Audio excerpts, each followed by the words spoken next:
Ito ang isa sa mga pinakasikat na putahe dito sa Marawi City. Welcome dito sa Marawi, isang lungsod na matatagpuan dito sa Lanao del Sur at isa din ito sa pinakamalaking Muslim city sa bansa na tahanan ng mga Maranao. Ang pangalang Maranao ay nangangahulugang People of the Lake dahil sila yung mga taong nakatira malapit sa paligid ng lawa. At para na rin sa dagdag kaalaman, ang Lake Lanao ang pinakamalaking lawa dito sa Mindanao. Pero para sa maraming Pilipino, kapag narinig ang pangalang Marawi, isa agad sa mga pumapasok sa isip ay ang Marawi Siege na naganap noong 2017. Pinasok ng ilang miyembro ng Mauti ang Marawi. Nilusob ng mga tropa ng Philippine Marines ang barangay Mapandi sa Marawi City. At magpasa hanggang ngayon, makikita pa rin sa ilang bahagi ng lungsod ang mga bakas ng naging labanan, lalo na sa tinatawag na Ground Zero. Makikita nyo sa mga walo, grabe yung mga tad-tad dito. Sa ganito ang itsura ng gera. Ngunit halos isang dekada na rin ang lumipas at marami na sa mga taga-Marawi ang mas gustong pag-usapan kung paano sila bumangon at nagpatuloy sa kanilang buhay. Unti-unti nang naibabalik ang sigla ng lungsod at mas gusto nilang makilala ang Marawi, hindi lang dahil sa mga nangyari noon, kundi dahil sa kanilang kultura, tradisyon at mga pagkain. Kaya sa episode na to ay titikman natin ang ilan sa mga paboritong pagkain ng mga Maranao at mas kikilalanin pa natin ang Marawi sa kung ano siya sa kasalukuyan. Andito tayo ngayon sa tinaguriang Ground Zero ng Marawi City dito sa Lanao del Sur at sa likod ko ngayon ay makikita nyo ang ilan sa mga bahay na matinding naapektuhan ng Marawi Siege na halos 10 taon na ang nakakaraan. Grabe yung damage nitong bahay na to. Laki ng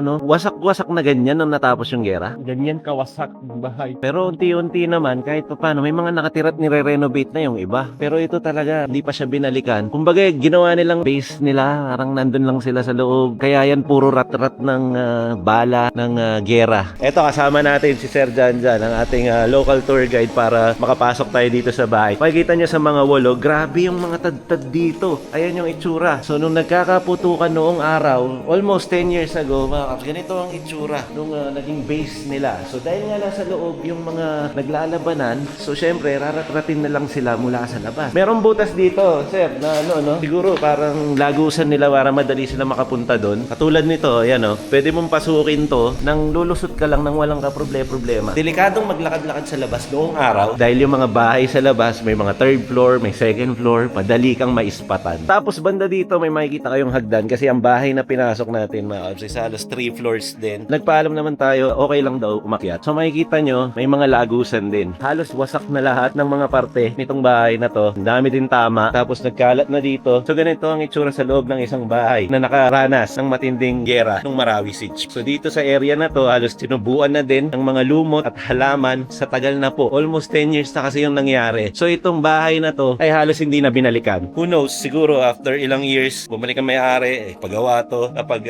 feeling niya ay oras na para ayusin ang bahay niya. Pero hindi lang naman puro tungkol sa gera ang pag-uusapan natin dito. Syempre dahil nandito na rin lang tayo, titikim din tayo ng mga lokal na pagkain ng mga lutong Maranao. At susubukan pa nating mas makilala pa ang kanilang kultura, pati na rin kung ligtas na nga ba ang bahaging ito ng probinsya.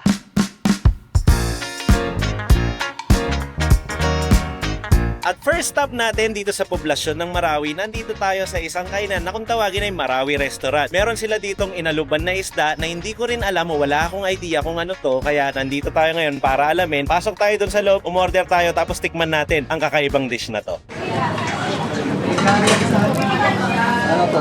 Yan mga kabs, ganito kaaga. Ang dami na agad tao dito sa paligid. Tapos ang dami nilang ulam dito. Karamihan dito ay mga lokal na pagkain. At nakikita nyo naman yung mga kulay nila. Iba-ibang klaseng kulay. Kaya napakagandang tignan. Itong lugar na to ay mabilis ma-jam pack. Actually maaga pa naman ngayon. Pero siguro kapag lunchtime na halos mapuno din to. At ganito ang area nila. Pagpasok mo may mga tables and chairs na saktuhan lang ang size ng mismong restaurant. Pero kasya naman siguro ang mayigit 30 to 50 katao dito sa loob. Tapos dito naman sa side na to ay makikita mo yung iba't ibang klase ng ulam nila na pinakita ko kanina. Nandyan na sila. Tapos dito naman sa harap ay mga kaldero. Dito usually yung mga sinabawan or may mga sabaw na dishes nila. Tapos dito banda ay merong mga durian. Kung gusto mo ng parang dessert mo siya, pwede kang umorder dyan. At nakita ko dito, sabi nila ay meron silang kalabaw na sikat din dito at madalas sino-order. Bukod dun sa inulubong isla na o-orderin natin. Marami pong tinitinda namin dito, authentic Maranao food. Ang best seller nila is yung karabaw na may sabaw at saka naluban na tilapia. Ganyan ang itsura itsura, mukha siyang kalabaw na curry. Parang gano'n, na masabawang version. So, yan ang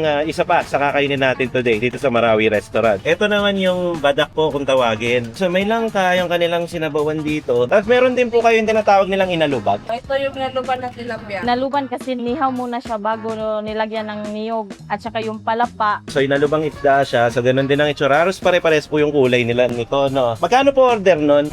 80. Tigi po, kuha po kami ng tigi-tigi sa pati po yung kalabaw. Ano pong tawag dito? Balbakwa ang tawag Balbakwa. nila. Pata po siya ng kalabaw din. Yung balbakwa na kalabaw, pinapakuluan muna, tapos nilagyan ng palapa, tapos nilagyan ng niyog. So, magkano po order niyan? 150. Sige po. Order din po ako nito. Pata ng kalabaw. Nagaganda ang kulay ng mga lokal na po tayo, mga pinag-order natin dito sa Marawi Restaurant. Good morning, Cabs. Good morning din sa Cab Station. Good morning sa atin. At ito, ang tinatawag nilang almusal ng mga kampiyon dito sa Marawi City. Bago tayo mag-umpisa, may nakikita kayong Kaya ganito. nga, kasi- Gagayahin natin like local, no? We're going to eat like local, so maghugas muna tayo ng kamay. Okay. Ikaw naman. Sige, makikipalanggana na lang ako. Teka, hindi ako kaluwete, pati itong kanan, hugasan natin. Pakilala lang muna natin. Inalubang isda, badak, karabaw. Meron din silang balbakwa na pata ng kalabaw. Siguro sa palbakwang pata ng Pata ng kalabaw kalabaw. ako, ikaw, pili ka na lang muna Sige, dyan. dito muna sa kalabaw. Check lang natin muna. Sauce check or sabaw check. Well, malabnaw ang sabaw pero ang dami niyang nilagay. Parang may mga daon patas nagmamantika yung sebo ng kalabaw. Tapos banda dito ay meron silang, ito yung hindi naman nakakatakot, collagen daw ang tawag dito eh. Ayan o, binubus-busan pa natin ang sauce o. Ito na muna ang una natin tikman. Ito siya, alat side. Ramdam mo agad yung alat niya. Tapos yung, parang yung merong turmeric din. Parang gano'n. Dito naman, kung mapapansin mo, Cabs, yung mga free soup na sinaserve nila dito, ganito ang kulay ng sabaw. Puro dilaw, no? So, kumbaga parang ito yung sa nilagang kalabaw, ito yung version nila. So, kakamayin ko na to, tikman ko yung kung gaano kalambot. Parang fried chicken yung pagkakain mo nun, So, parang may anghang siya. Nandun na, nakakamdaman ko. Umaakyat na. Parang yung sabaw nila is luto sa gata. And feeling ko parang meron siyang konting hint ng sakurap. Kasi yun yung parang, kumbaga, palaging ginagamit sa lugar na Yun to. ingredient. At bukod doon yung turmeric. Papansin-pansin yun, mga katsa. Yun yung unang impression ko eh. Nandun ako sa tapat kanina, sabi ko, ang ganda ng mga kulay ng pagkain. Halos mga kulay dilaw. So yung nagpapadilaw doon is yung turmeric. Luya din siya eh. Family ng luya. Kulay dilaw. So yun yung pinaka... Kaya alam mo ang pagkain is galing dito or galing saan. Kasi meron isang bagay or isang ingredient na laging nangingibabaw. Ganun siya. Parang pumunta ka ng Thailand. Pag pumunta ka ng Thailand, nangingibabaw lagi ang coriander na lasa. Alam mong Thailand yun. So, ganun din dito. Alam mong dito yung pagkain kasi meron siyang turmeric. Dito din, sabawan ko naman yung kanin. Actually, nag-enjoy ako kasi parang kakaiba nga siya. Sabi ko nga, yung mga free soup kasi nila is ganito ang kulay. Kulay dilaw. May sikretong kiliti kasi yung psychological na effect na kapag ka ang pagkain ay makulay o maganda ang kulay, parang nakakatakam siya. Hindi mo palalagpasin na hindi siya tikman. Anyway, dito ay meron silang inaluban na isda at ang isdang ginamit nila ay tilapia. Itong inaluban na to ay first time kong matitikman. Sabi ko nga kanina, wala naman akong idea kung ano ang ibig sabihin or ano nga ba ang lutong inaluban. Lagyan na sa kanin. Tapos lagyan natin ng patong sa kanin.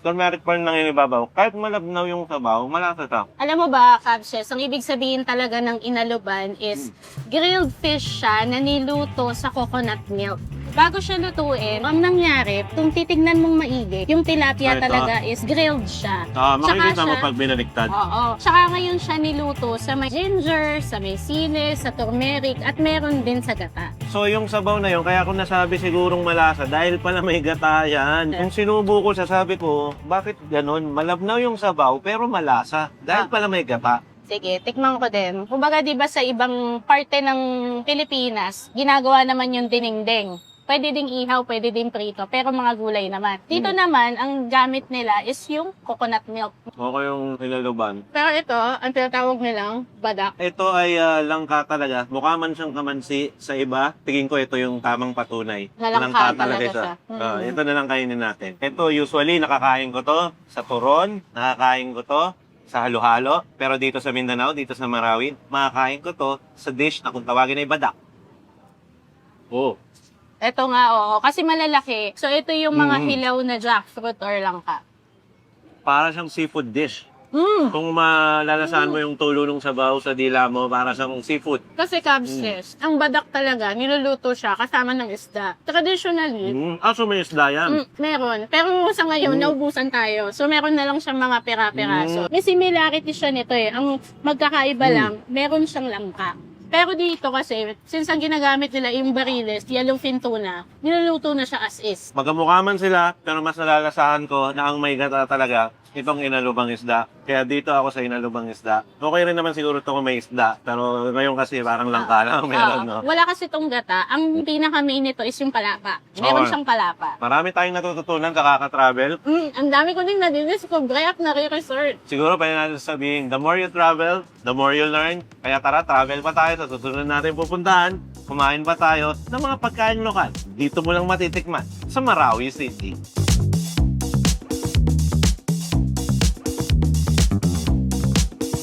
At para sa ating final stop, nandito pa rin tayo sa Marawi City o ang tinaguriang summer capital ng South. At ito ang The Farm Grill kung saan titikim tayo ng isa na namang local dish. Actually, natikman na natin yung isa kanina pero ito meron silang massive version. Tapos meron din tayong titikman na special na Bacchus Flakes. Isang uri ng isda, tapos hinimay-himay, tapos nilagay sa sizzling plate. Pasok tayo dun sa loob, alamin natin ang mga putahing ito, tapos umorder at kumain na tayo. The Farm Grill Marawi, tapos merong hagdanan dito. Akyat na tayo sa taas. At ito agad na makikita mo sa second floor. So nandun yung kitchen, nandito yung mga dining area, napakaraming table. Tapos dito sa kabila ay may overlooking din. Makikita mo yung parang farm area o yung kabundukan dito sa Mindanao. Napaka-presko ng paligid. Makikita mo yung greens dito sa Marawi City. Tapos dito naman tayo banda, saktong-sakto. Dito na tayo order dahil nandito si Chef Kali. Hello po, magandang hapon po, Chef Hello, Kali. Team Canlas. Hello, Welcome to sir. Marawi. Nakita ko po, Kumusta? meron kang piniprepare dyan Yes, actually meron ako iluluto. Ano po ba pala ang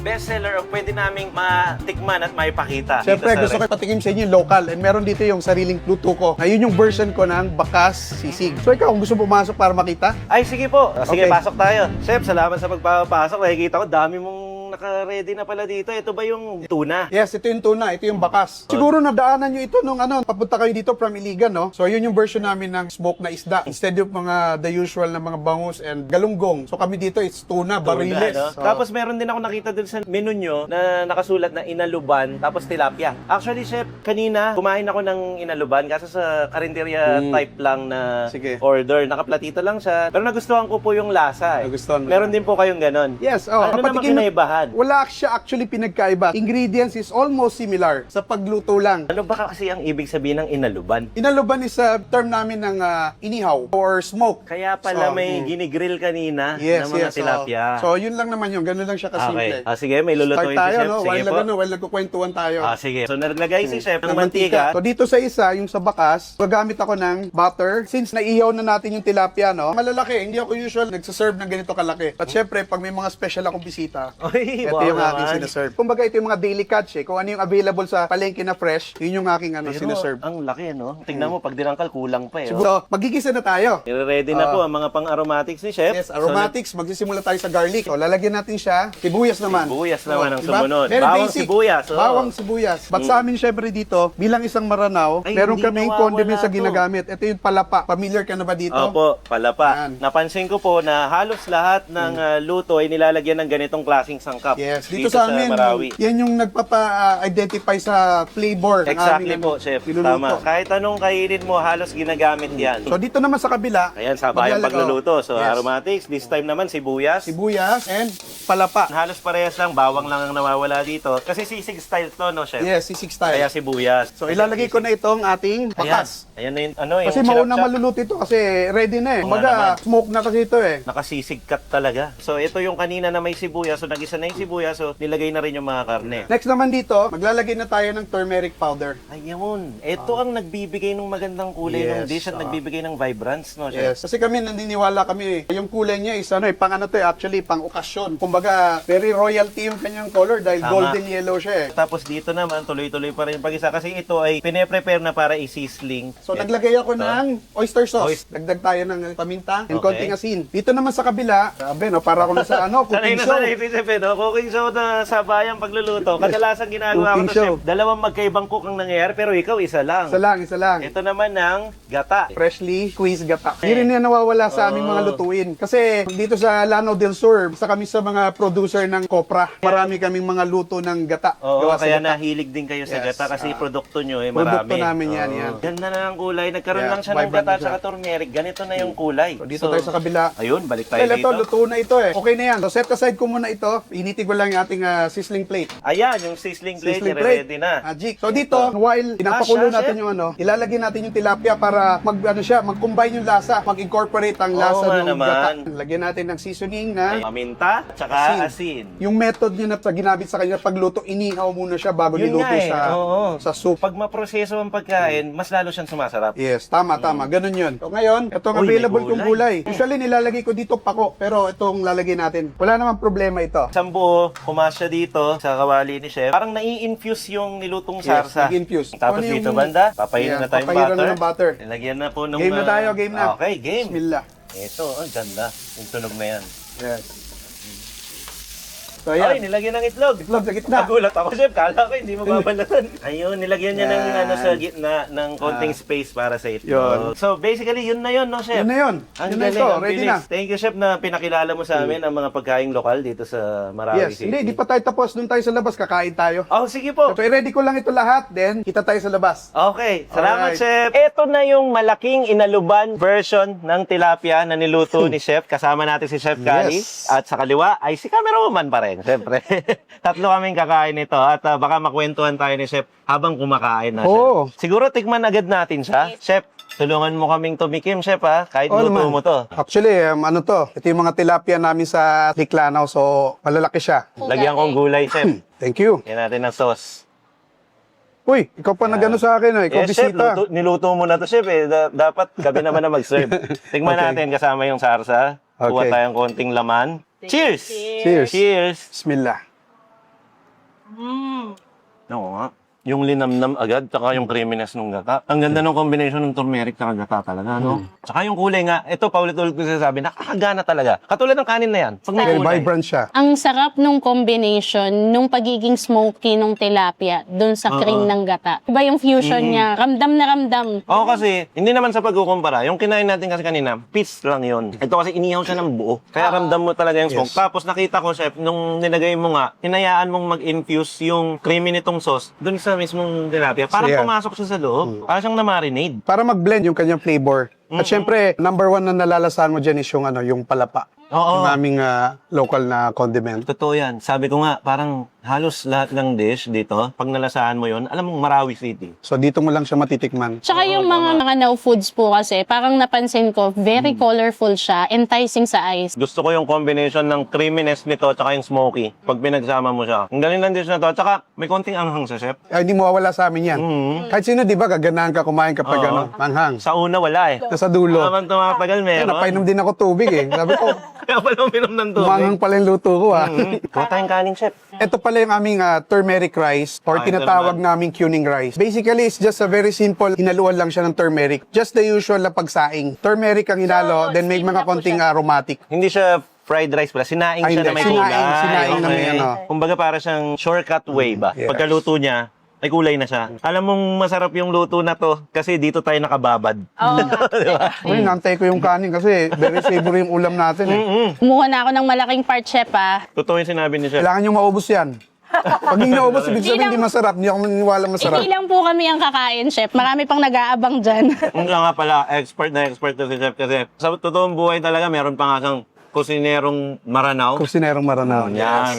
May page Meron ako. siyang page para sa pagluluto ng from the word kusinero. Alam mo magluluto talaga. Oo, kusinero sa Tagalog ng chef yun. Anyway, natikman na natin to. Dito naman tayo sa, kung tawagin ni chef ay bakas sisig. Tikman natin. So meron siyang itlog sa gitna, katulad ng ibang sisig na nakikita natin sa Manila. Naglalagay ng itlog dito. Bigyan din natin si camera woman. Hayaan nating mag-judge ang ating camera woman. Tikman ko lang to chef. Itong yung bakas tuna to. Hindi ko akalain na bagay din smoked dried fish sa sisig. Usually, ang sisig talaga na natitikman namin is bangus sisig, which is nakatimpla na siya. Pero ang galing, iba. Hindi siya umay. Yeah. Hindi siya umay. Oo, ang meaty. Nag-create lang ako ng sarili kong dish na ang bakas kasi is very local sa amin ito. Marami na siyang version ng iba-ibang klaseng luto but I want to create my own. Kumbaga, using the plating ng the usual na sisig. So, ito yung halal version ko. Siya may palapa din siya. May palapa. Oo. Hindi mawawala yan. Wala. Hindi mawawala yan. Doon may konting angang din, no? Umaakyat na sa ano ko eh. Alam nyo yung, I'm sure, alam nyo lahat ang tinapa. Pero ito yung meaty version na tinapa yung lasa. Yes. And at the same time, meron siyang linamnam dahil nga ginawa siyang gisadong sisig. At nandun yung lasa nga ng palapa. Palaging nandun yun. May konting kick. Siyempre yung sibuyas, yung ibinibigay ng sibuyas kapag naluto mo siya. Yung mismong palapa, yung paste is templado na yan. By the way, ano siya, gawa siya sa kurab. Yun yung local na scallion namin. And then, ginger and sili. Dinikdik yun all together para makakreate ng paste. So, lahat ng luto namin, nilalagyan namin siya. So, kaya naming mabuhay without using bawang and sibuyas. Kahit yun lang, kaya namin magluto. Kaya pala, chef, napapansin ko kasi dito sa dish na to, meron akong hinahanap na distinct flavor ng bawang at sibuyas. Wala siya.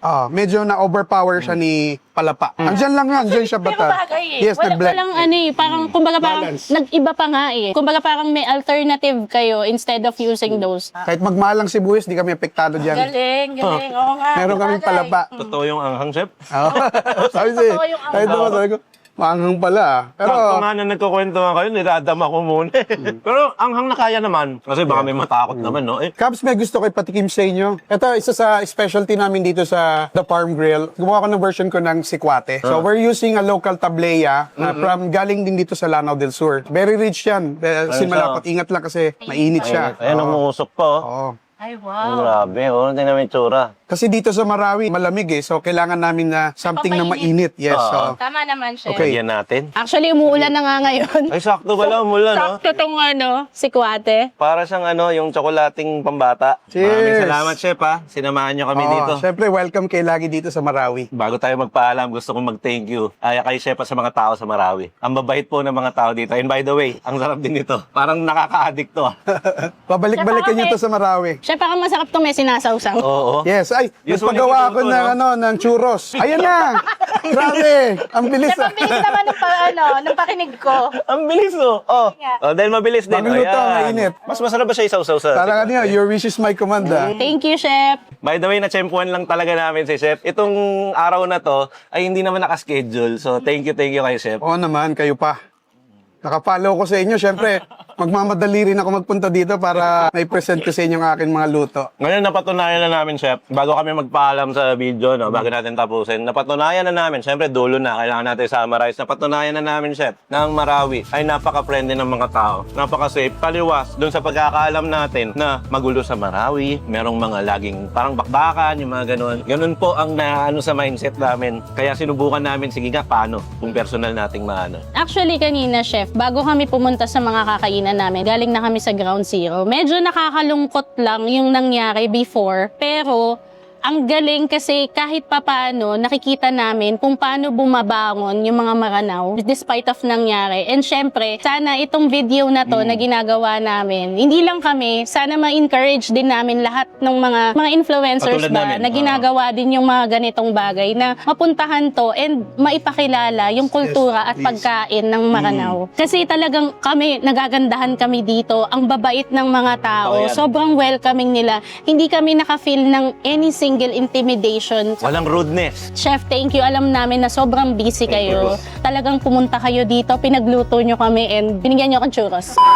Si Chef na talagang lokal dito ang tatanungin para sa'yo, ano ang Marawi ngayon? Sa mga napagdaanan namin dito, no, dumaan ng siege and ang pandemic, nag-start na kami bumawi. Gusto naming makilala ang Marawi, mabago ang image dun sa mga nangyari sa amin dito. So sana, gaya nga sinabi ni Ma'am at saka ni Cabs na kung kaya or kung gusto nyo makabisita, magandang Marawi. Ang weather namin is malamig dito, magandang namin. And then ang pagkain, okay ang pagkain. Kung masasabi ko, hindi kami mapapahiya pagdating sa pagkain. Nakakatawa. Isa tong memorable vlog para sa akin. pinakita namin kayang maglakad kahit mismo sa ground zero. Ganun naka-safe Nang dito. kami lang, hindi namin kailangan ng any assistance at all. Pwede naman nang pumunta. So nagtanong-tanong kami, mga lokal at sinubukan namin. Talagang naglakad tayo doon, pumasok tayo. Mabait ang mga tao, nakikipagkwentuhan pa sila. And sanay na rin kami dito na may mga pumapasok dito. Minsan mga riders, mga grupo, mga Philippine loopers. Andito sila. But masaya kami. Nakikita namin na, uy, iba na. Nag-iiba ng Marawi. Dumadami na mga food establishments dito. Ang turismo dito, nabubuhay na siya. Bumabalik na ulit. Maraming salamat sa inyo. Salamat Sa din po. Team Canlas TV, sa pagbisita sa amin dito sa Marawi City.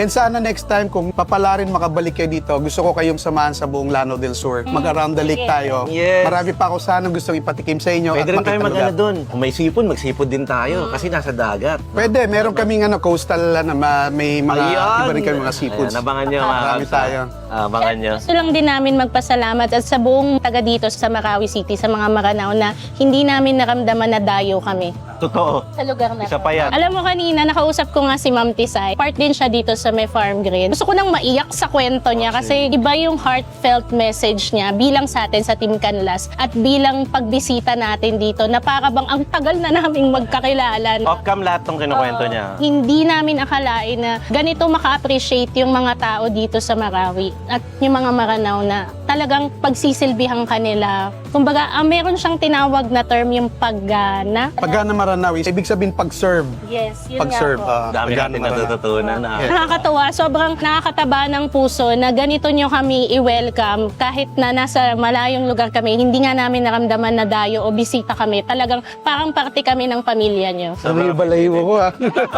Chef Never Ending, thank you talaga kasi Okay. kung meron lang unlimited thank you. And kasi nga, hindi naman nakaschedule to at first time namin magkita ni Chef Yeah. ngayong araw. So sobrang thankful kami sa time mo. pero parang tropa na natin si Chef. Siyempre.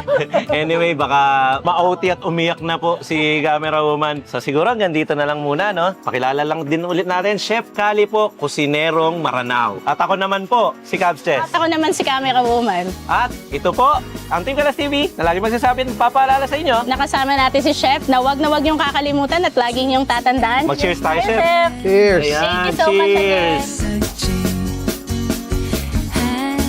Paano sabihin, Chef, sa Maranao ang masarap dito? Mapyasi eh. Mapiasi. At talaga naman, kasi sa Kapampangan, ang tawag dyan, manyaman. Kenny. Bye and peace out sa inyo, mga kab. Bye, thank Salamat you, po kay Chef. Thank you po, Chef. Thank you, thank you. Sa mga taga-Marawi, sa mga Maranao. Ayan. Siguro, patakip natin yan. Kay Chef, takpan mo lang, Chef, para matapos yung video. Takpan mo lang. Alright! Thank you, Chef. At sa likod ko ngayon ay makikita ang ilang mga kabahayan na malubhang na matindi. At sa likod ko ngayon ay makikita ang ilan sa mga Ang hirap, isa pa. Andito Pumiyok tuloy. At sa likod ko ngayon ay makikita nyo ang ilan sa mga kabahayan na matinding tinamaan o na ang hirap ng script. Ang hirap maging tagabalita, no? Ang ganda ng scenery dito, no? So meron silang lake. Mukha man siyang dagat pero lake daw yan. Siguro kasi napapalibutan naman siya ng kalupaan doon. Kung nakikita ng camera, hindi ako sure. Tapos banda dito, ay meron silang parang Ferris wheel nila. Hindi siya parang Ferris wheel talaga siya. Ito yung pinaka-stadium nila dito sa Marawi. So meron silang football or as iba, tawag nila soccer. So ito ay football field. Tapos ang kagandahan, nakatapat siya dito sa lake. So mahangin. So kung naglalaro ka ng football at naiintindihan mo ang sinasabi ko, medyo challenging maglaro ng football dito dahil sa palo ng hangin. So kada sipa mo ng bola, posibleng katulad ng mga damo na to, talagang hahanginin lang talaga siya. Dito naman sa likod ng camera ay nandyan ang isang magiting natin na tagapagpalipad ng mga napapanood nyong merong kinalaman sa pagpapalipad. Nakita niyo yung mga lipad? Oh. Lumipad ako kanina. Hindi, hawak mo lang yung niloloko mo lang yung mga kabs eh. Hindi ikaw yung lumipad. Kinontrol pala yun. Kinontrol mo lang yung pagpapalipad. Kung hindi ikaw nagpalipad yan, malamang itong isang nagpalipad. Pero kapag wala kayong dalawa, malamang ako na yung magpapalipad. Pero anyway, ang ganda talaga dito kahit paulit-ulit ko sinasabi, no? Kasi iba eh. Parang nung nandun ako sa Bicol, ang sarap ulit-ilitin na makita ang Mount Mayon sa harap mo. Pero ito naman, ang sarap lang din makita na ganito ang nasa harap mo. Punta na tayo dun sa next natin bonus clip. I-share ko yan lahat sa inyo. Lahat ng experience, lahat ng fun memories ay kasama kayo. At may in-order pa ang ating mga local tour guides, si Ma'am Fatima at si Janyan. Thank you pala sa pagsama sa amin ha. Meron sila, mayayain lang sila sa camera pero ilan na lang natin konti. Kumain sila ng durian at nakita ko talagang inuubos na litsa. Paborito mo durian? Ako kasi sakto lang.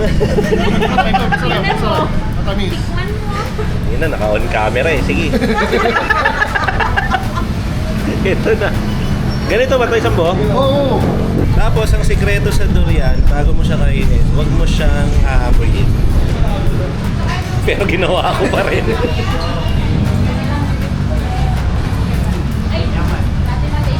Huli akong tumikim nito, nakalimutan ko na, pero andun ka ba? Parang ganun eh. Sa una, oo, sa Quiapo.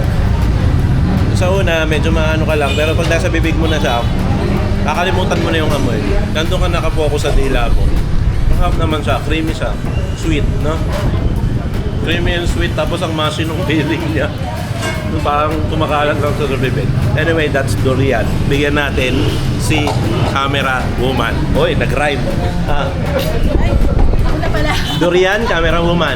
Okay. Gusto mo ba yan? Hindi, may mga tao talagang hindi na kaya na kumain. Pero sa mga Asian countries kasi, usong-uso to. So sa Singapore, sa mga kanto-kanto meron ito eh. Pero sa amin, sa Luzon, hindi siya masyadong common. Common to sa Mindanao. Kung pumunta kami Davao, napakaraming durian doon. No? Durian capital yata ay Davao. Pagkatapos yung taste test, saka palang kakain, di ba? Oo, gano'n naman talaga lagi. Ay, kasi lagi kayo nauna kumain. Yo! Kita mo, ang dami nilang pagkain. Uy, hindi pa kami kumakain. Bakit? Kakasabi ko lang pagkatas ng taste test. Ay, okay. Mali ako ng script. Sige, balik niya na dito. Ay. Ay, sabi ni Chow.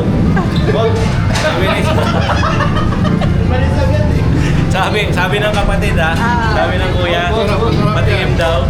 Tapos, ay si Chow na mag-aabot. Baka ano eh. Ikaw na para may buwan mo na. Nakikita ng mga kapwa. Hoy, nakikita na mga kaps, kailangan yung kumain. Ako kumain ako ng durian ha. Ito na. Pasensya na, napagutusan lang ng kuya. Ano to? Kinilaw na langka? Anong kilaw to? Kinilaw na langka.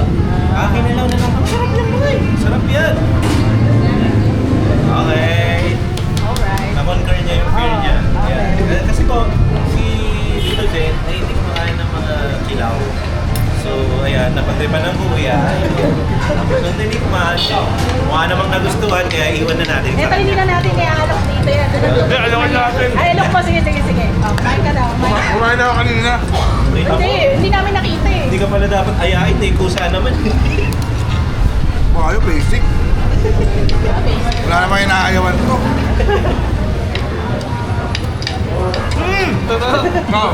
Oo, kain ka. Ano to? Kinilaw na lang ka. Langka? Ay, bawal ako. Cannibalism. Bawal. Cannibalism.